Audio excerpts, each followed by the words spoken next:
On Christmas night in 1945, an incident occurred in West Virginia, USA, that still sends shivers down the spine. George Sodder, along with his wife, Jennie Sodder, and their 10 beloved children, was celebrating Christmas. Every face was lit with joy, but no one knew that this night was about to turn into a nightmare, one that remains an unsolved mystery to this day. Around 1 a.m., a sudden fire broke out in the house. George and Jennie managed to escape with 4 of their children, but 5 children, who were sleeping upstairs, mysteriously disappeared. No remains, no bones, and no traces of their bodies were ever found. Did they really perish in the fire, or were they kidnapped? Was this fire truly an accident, or was it deliberately set? Welcome to another video by Lost Stories TV. This is not just a story, but a mystery that continues to baffle the world. Let's try to unravel each aspect of this unsolved case. George Sodder was a hardworking Italian immigrant who was a staunch critic of Italian dictator Benito Mussolini. Because of his outspoken stance, he was forced to leave Italy and settle in America.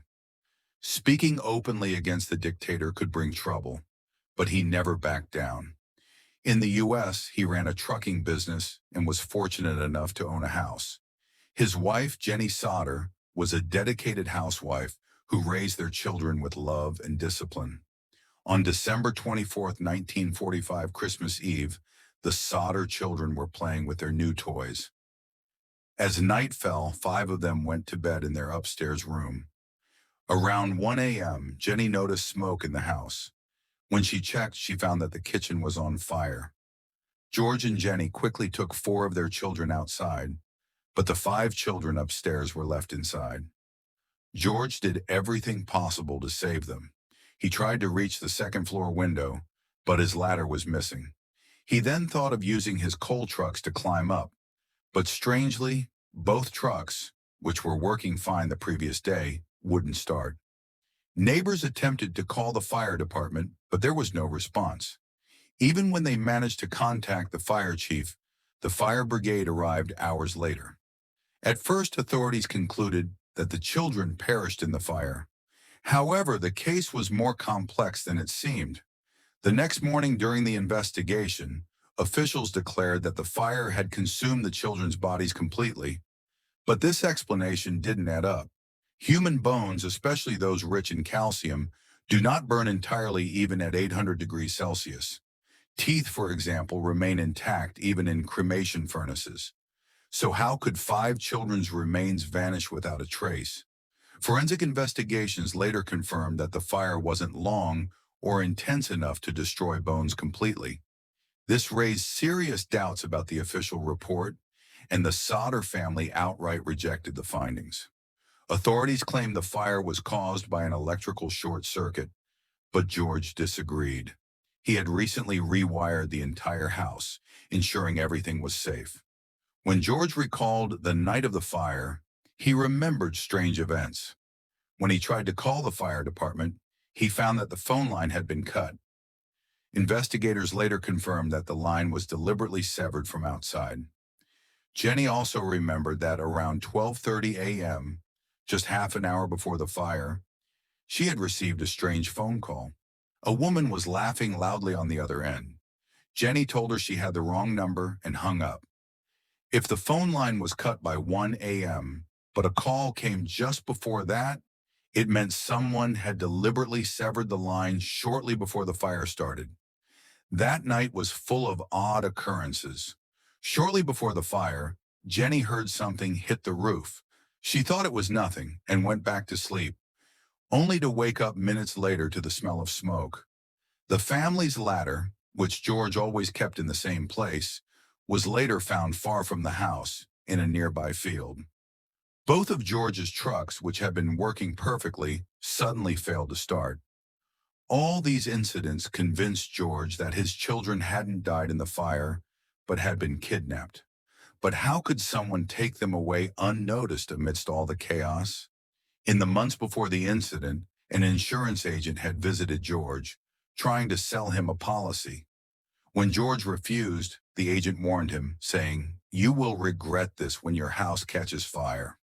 Was the fire merely a distraction, allowing someone to kidnap the children? Another theory suggests that George's outspoken criticism of Mussolini angered the Italian mafia, leading them to target his family and abduct his children. Some witnesses claimed to have seen the missing children in different places after the fire. A woman reported seeing them in a hotel with an unusual couple. Others said they saw them being taken away in a car. With so many rumors, one thing became clear: the children had not perished in the fire. But where did they go? A year after the incident, new evidence surfaced. Investigators who initially blamed an electrical short circuit were proven wrong.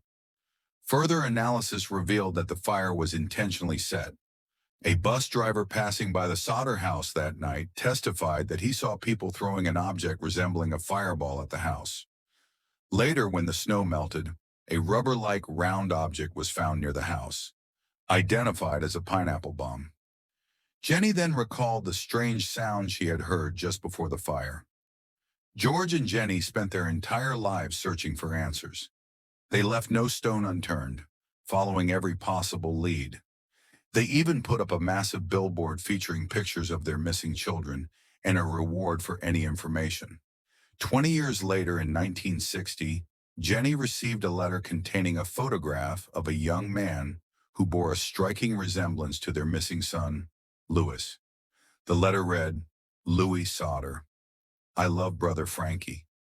Was this letter really from one of their lost children, or was it just a cruel prank? George and Jennie hired a private detective to investigate the letter, but no concrete leads ever emerged. As the years passed, the mystery remained unsolved. George Sodder passed away in 1969. Jennie and their surviving children continued searching for answers. After George's death, Jennie refused to leave their home, built a fence around it, and added new rooms. She wore black for the rest of her life in mourning. In 1989, after Jennie's death, the family finally took down the old billboard seeking information about the missing children. The Sodder children, victims of a tragic accident or a grand conspiracy. This is a mystery that may never be solved.